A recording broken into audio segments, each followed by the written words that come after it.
नमस्कार, प्रभा साक्षी देख रहे हैं आप। आपके साथ मैं हूं अंकित सिंह और हमारे साथ है शाहपुर से भाजपा के विधायक राकेश ओझा जी।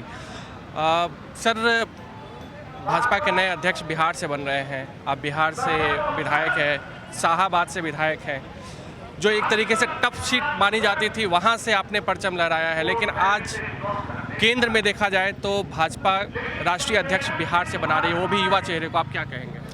ये भारतीय जनता पार्टी की खासियत है, संगठन की खासियत है कि यहाँ पर एक छोटा से छोटा कार्यकर्ता भी शीर्षस्थ पद पर बैठ सकता है। इसके जीते जागते प्रमाण हमारे नितिन नवीन जी। और ये हम बिहारियों के लिए सौभाग्य की बात है, वो हमारे राज्य से आते हैं। हर एक बिहारी अपने आप को गौरवान्वित महसूस कर रहा है। जो इतनी बड़ी जिम्मेदारी और दायित्व जो पार्टी शीर्ष नेतृत्व ने हमारे बिहार को सौंपा है, उससे हर एक बिहारी अपने आप को गौरवान्वित और ऐसा लग रहा है कि हर एक कार्यकर्ता को सम्मान मिला है। सभी लोग नितिन नवीन जी के रूप में अपने आप को देखते हैं और ये बिहार के लिए बहुत बड़ी जिम्मेदारी है। और हम लोग को पूर्ण विश्वास है, क्योंकि मुझे उनके अंडर काम करने का मौका मिला है। जब मैं युवा मोर्चा का प्रदेश कार्य समिति सदस्य था तो नितिन नवीन जी हमारे अध्यक्ष थे, तो उनका मैंने कार्य बहुत नज़दीकी से देखा है, बहुत नज़दीक से सीखा भी है। मुझे पूर्ण विश्वास है इनके नेतृत्व में, इनके कार्यकाल में पार्टी बहुत बड़ी सफलता को हासिल करेगी और पूरे प्रदेश में, देश में जो नाम है पार्टी का, और मजबूती के साथ आगे बढ़ेगा और विश्वसनीयता पार्टी के प्रति लोगों की बढ़ेगी। आपने इनके साथ काम करने का अनुभव बताया। सर, मुझे जहाँ तक जानकारी है, चूँकि मैं भी बिहार से ही हूँ, तो शाहाबाद क्षेत्र जहाँ 2020 में आपकी पार्टी को बहुत बड़ा झटका लगा था, लोग बता रहे हैं कि शाहाबाद की जिम्मेदारी इस बार नितिन नवीन को ही दी गई थी। क्या ये बात सही है और किस तरीके से उन्होंने काम किया? जी, नितिन नवीन जी को सिर्फ पर्टिकुलरली शाहाबाद ही नहीं, पूरे बिहार में बहुत महत्वपूर्ण पदों पर थे। तो उनकी जो जिम्मेदारी थी छोटे छोटे बैठकों के माध्यम से, और भी कई एक जिम्मेदारियां जो संगठन के जो बैकग्राउंड हमारी होती है, वो लेकर बखूबी अपना क्षेत्र को देखते हुए पूरे बिहार में उनके जो कार्य है वो चल रहे थे। इसका प्रमाण है, आप शाहाबाद में पिछले बार हम लोग मात्र 2 सीट जीत पाए थे, इस बार लगभग हम लोग 19-20 सीट जीत कर आए हैं। एक तरह से वन वे फाइट हो गया शाहाबाद में। वन वे हुआ। लेकिन सर, नितिन नवीन के साथ आपने कार्य किया है।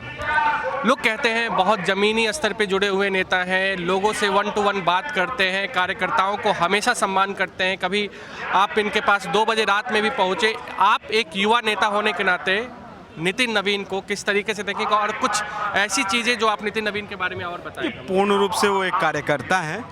उनके अंदर कभी पद का या पावर का अहंकार आप नहीं देखेंगे।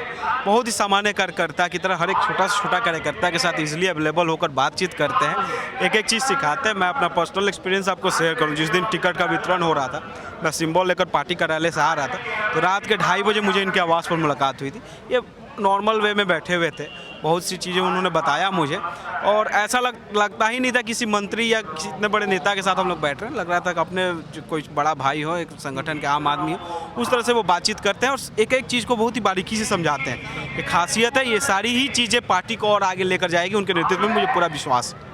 जिस बिहार में कोई भाजपा का बड़ा नेता नहीं बना, जिसे मुख्यमंत्री बनाया जा सके, जिसके नाम पे चुनाव लड़ा जा सके, आज बिहार के ही नेता पर देश में भाजपा चुनाव लड़ेगी, उसके चेहरे पर चुनाव लड़ेगी।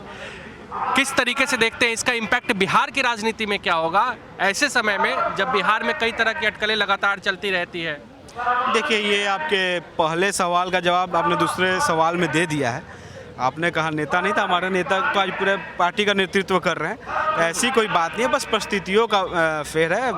ऐसा मौका नहीं मिल पाया कि हम अपने लीडर्स के आगे करके चुनाव लड़े। ऐसी कोई बात नहीं कि हमारे पास लीडर नहीं है। हमारी ही एक ऐसी पार्टी, यहाँ का मंडल अध्यक्ष भी राष्ट्रीय अध्यक्ष हो सकता है और उसके नेतृत्व में इतनी अपार सफलता मिल सकती है। तो इसमें बिल्कुल भी संशय नहीं रखना है, और नितिन नवीन जी ने उस बात को चरितार्थ किया है और मुझे पूर्ण विश्वास है इनके नेतृत्व में, इनके कार्यकाल में पार्टी बहुत बड़ी उपलब्धियों को और बुलंदियों को छुएगी। अगर आप भी लेना चाहते हैं देश दुनिया की तमाम जानकारी, तो आज ही सब्सक्राइब करें हमारे चैनल को। साथ ही नीचे दिए बेल आइकन को जरूर दबाएं ताकि हर अपडेट आप तक पहुंच सके।